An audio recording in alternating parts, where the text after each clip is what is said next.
今年想了这几手机还30万，可能会有。我们是想当然搞信仰。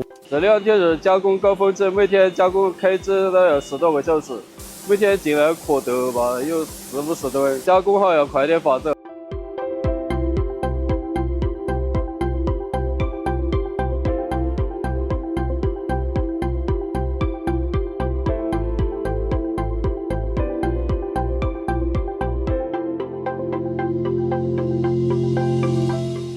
We have been always been a close and good relationship together between two countries. Yeah, we want to spread the love for coffee from Vietnam to China market.